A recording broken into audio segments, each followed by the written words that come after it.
Hello everyone. Today we are going to discuss about plant growth hormones or plant growth regulators. Okay. Also they are known as plant growth promoters, right? So it is one and the same. So let's start with today's topic. So first we will see about what is growth hormone.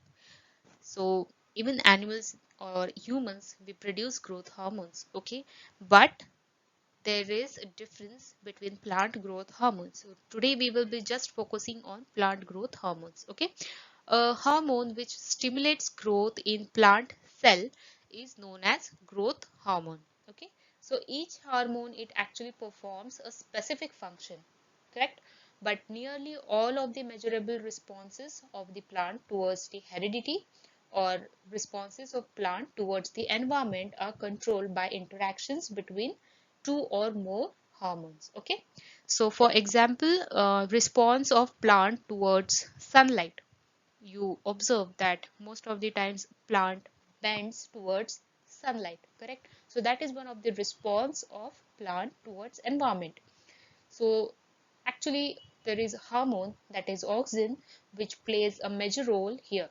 Okay, so you will see and we'll study about this in detail in further videos, correct? So let's just focus on today's topic. Briefly we will study about growth hormones. So growth hormones are also considered as signal molecules which are produced at specific location, okay, and that they even occur in very low concentrations, and they cause altered processes in target cells at even other locations. So this explains that they are produced at specific locations, but still they can act on target cells even at other locations. That means these growth hormones they diffuse, okay, or they are transported to other locations, correct? So growth hormones are organic compounds other than nutrients which are produced by plants that control or regulate germination, growth, metabolism and other physiological activities. So they are also termed as growth regulators. That means they show some kind of regulation towards germination or towards senescence. Okay, or they will inhibit the growth, correct? So that particular hormone which inhibits the growth or cell elongation is known as growth regulator. Okay, whereas there are some hormones like auxins, cytokinins and gibberellins which promotes cell elongation, cell division. Okay, so they are growth hormones or growth promoters, correct? So this is the one small difference, but generally nowadays a common term is used, that is plant growth promoters or plant growth regulators. Okay, so here are some examples which are listed out. So these are actually main five classes or major five classes of hormones which are studied. First is auxin, okay, then there is cytokinin, then there is gibberellins, then there is ethylene, then abscisic acid, and others are some synthetic group regulators like brassinosteroids, then salicylic acid, then jasmonic acid and cysteamine. Okay, right. So here is a simple image which depicts the function of some of these hormones. Okay, so for a short note, you can just draw a simple plant and you can mention or you can show some functions, like one is here control of cell division, which is due to cytokinins or gibberellic acid, then stomatal closure, which is dependent on abscisic acid, then development of abscission zone, which means uh, detachment of old leaves or ripe fruit. Okay, so that depends on ethylene and auxins. Okay, then growth of young fruits, which depends on cytokinins, then induction of fruit ripening, which depends on ethylene, then gravitropism of roots is dependent on auxins. Okay, then initiation of flowering, then control of stem elongation, Okay, so these are other functions of auxins and gibberellic acids. Okay, then you may get another question that what do hormones control in plants? So you can list out these 7 points. So you will see control on seed germination, then shoot and root growth, then leaf fall, that is senescence, then disease resistance, fruit forming and ripening, flowering time, bud formation. Okay, so the concentration of hormones which is required for the plant response is very low, okay, comparing with the requirement of minerals and vitamins for plants. Okay, so you can see that in very low concentrations, hormones they actually work very properly, and even the requirement is actually very low. Okay, so the the synthesis of plant hormones is more diffuse and not always localized.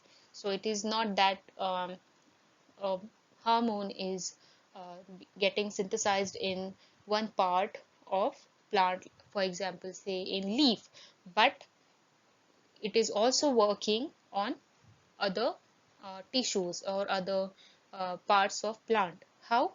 Because it is getting diffused. Okay, it is not just localized towards the leaves. Correct? So that is what this point it explains. So here are some examples. Okay, a simple table which will, I think, help you out for remembering where the hormone is synthesized and what are the major functions. Correct? So first we will study about the major 5 classes of hormones, right? So the first one is auxins, and the example is indole acetic acid.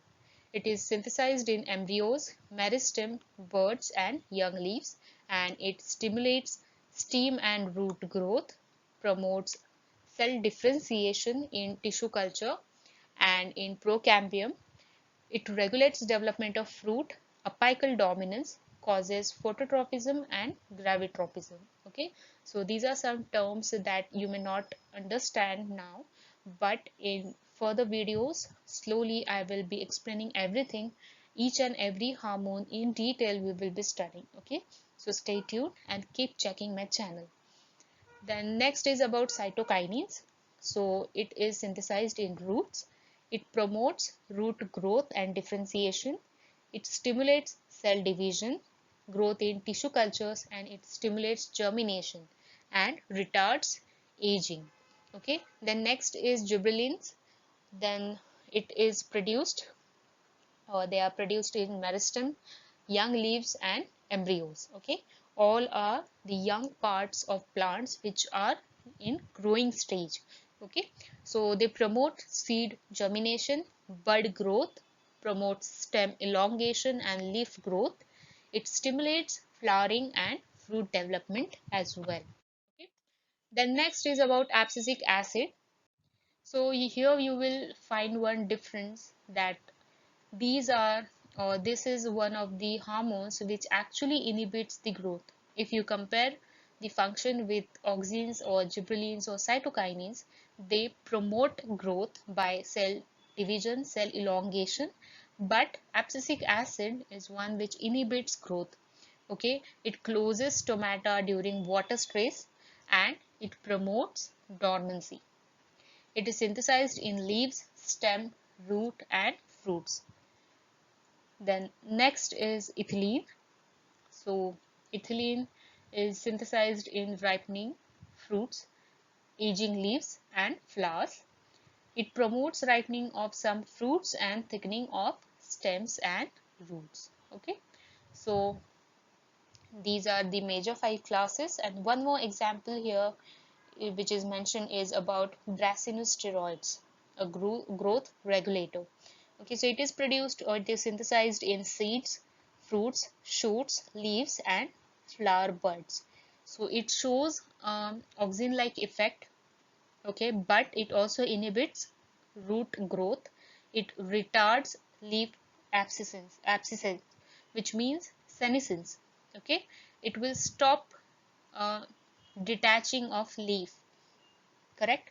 Then it promotes xylem and it promotes xylem differentiation. Okay, so here we had studied about functions of 6 hormone examples. Okay, so we had covered brief topic, that is our plant growth promoters or plant growth hormones. Here we had completed our video. So thank you for watching, and please give a thumbs up, please like my video, share my video, and subscribe to my channel, and do recommend uh, my videos to your friends, and also tell them to subscribe to my channel. It supports me a lot, okay, and it encourages me a lot to upload new videos on such beautiful topics. If you need some videos on topics which you find difficult for getting notes or for understanding a particular topic, then you can just mention in comment box or reach out to me by Gmail. I will mention my Gmail ID in description box. Okay, so keep learning, and don't forget to even follow me on Instagram and Facebook. Okay, so till then, bye bye.